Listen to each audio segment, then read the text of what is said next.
for calling me one of your starred pupils. Awesome. Let me move this so you can see me.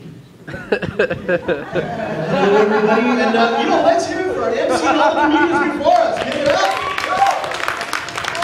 Yeah. Funny guys, let me tell you.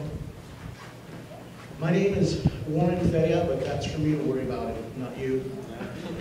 I was brewed in Milwaukee, but bottled locally for your enjoyment. I'm into fishing, hiking, and good workout at the gym one day out of the year. I support parents against childhood obesity, so when I see a fat kid, I kick him. And I'm easy, but not cheap. I've been seeing a therapist for a very, very long time, and I think it's getting serious. Last week I got a free session on the long leather couch, and she asked about my mom. Then we went into her office for my therapy.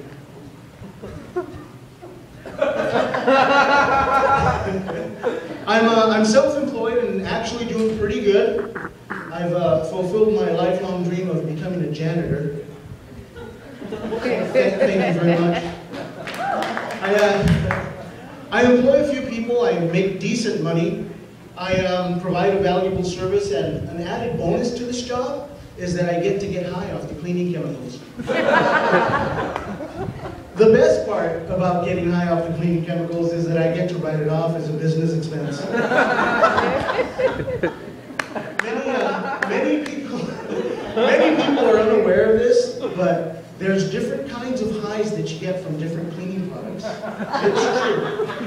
Sealers, shines, and spray buffs are hallucinogenics. Floor strippers give you that smooth, mellow high that makes you want to leave $1.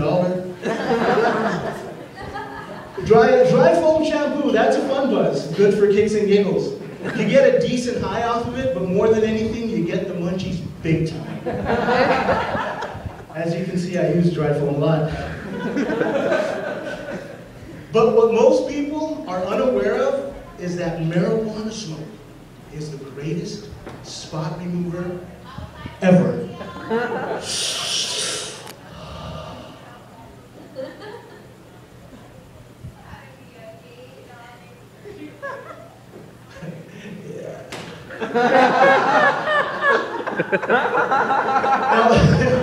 Now I'm a professional, so I warn my customers of the possible side effects that the cleaning chemicals may have. I tell them that some people get dizzy, some people get nauseous, other people even pass out. Me, I like it. Customers act confused and they're like, wait a minute. You mean to tell me you use marijuana smoke to clean? I tell them, yeah. Best spot remover on the planet and leaves your place looking marijuana-wonderful.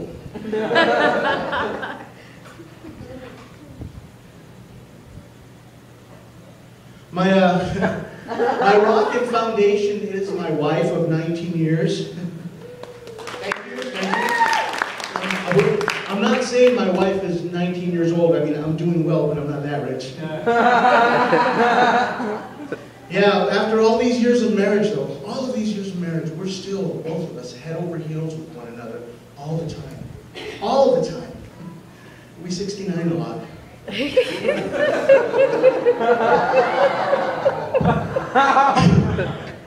She refers to me as a sex machine. The only problem is, the other day she hung a sign on me, out of order.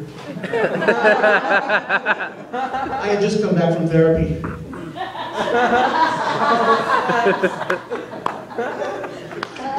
But enough about the wife and the sex talk. I promised her that I'd keep that short and sweet, just like her. She said she didn't give a shit. I can keep it fat and stupid, just like me. I owe my happy existence to my parents. Yep. My wealth and my possessions to my dad, and my wild dreams to my mom. Dad loaned me 50 grand and died before I could pay him back, and Mom turned me on the pot. Sadly, though, my parents separated when I was born, I was told that I was the possible cause of a broken household. My therapist recommended Home Depot. I was born in a truck. That's the day Mom started smoking pot. I'm kidding, guys, I'm kidding. It was a Greyhound. Dad told me. He remembers that day distinctly because there was a dumb Chinese guy driving.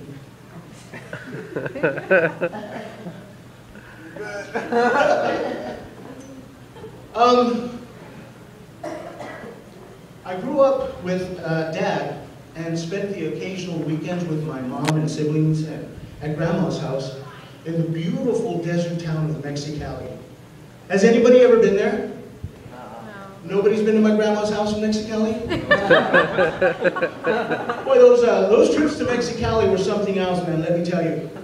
Can I tell you, may I tell you, should I tell you, want to tell him? Can I tell him, should I tell him, may I tell him, want to tell him? I'm going to tell him, I'm going to tell you. Those trips to Mexicali were something else, boy. I mean, a million of us would pile into the car, and that was just the back seat. And off to Grandma's house we'd go.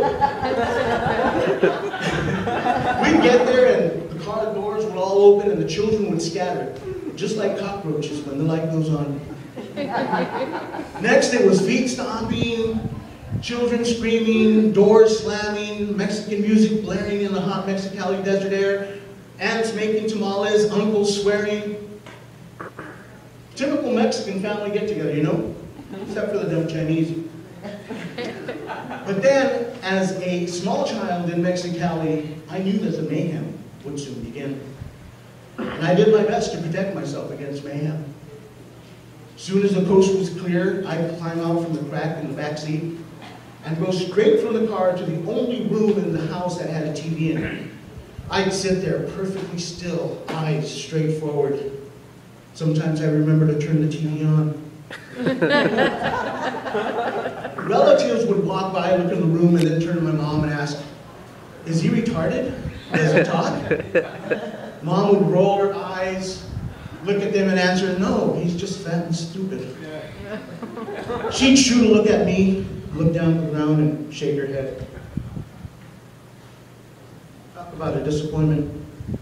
But hey, I had no choice of who my mom was. It was right about then that the mayhem would begin. Mayhem was Grandma. She'd walk into the room, green garden hose in one hand, tapping that hand lightly with the other, while her Terminator red eyes moved back and forth to the rhythm of her tapping. Went something like this.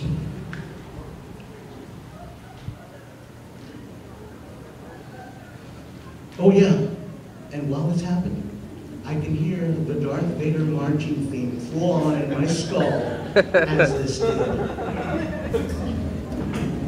Boom, boom, boom, boom, boom, boom, boom, boom, boom, boom, boom, boom, boom, boom, boom. Sure enough, doors stopped slamming, feet stopped stomping, aunts looked busy making tamales, uncles stood up straight, stopped cussing, and I think a couple even farted uncontrollably. But the children, the beautiful, blessed, innocent, dumber than shit children didn't stop. They kept running and screaming and laughing and didn't have a care in the world until the Mexicali mayhem came raining upon them in the form of Grandma's green garden hose. Next, it was like the opening scene of that movie, Saving Private Ryan. Curses at God, shouts of anger, cries of pain. It was brutal. I sat there motionless in front of the TV. It was my only defense. But soon Grandma would start to get tired and the mayhem would begin to slow down. Aunts and uncles were sure to keep arms and legs away from the children until the mayhem came to a full and complete stop. When it did, my mom would walk up to Grandma, gently take the garden hose, shoot me a look, and then hand Grandma a joint. Then they would both disappear for the night into the Mexicali desert air. And it was then, as a young boy in the beautiful desert town of Mexicali, that I realized I would need a therapist for a very, very long time. Ladies and gentlemen, I've been Warren Feria, and you've been awesome, fantastic, and fabuloso. Thank you. God bless.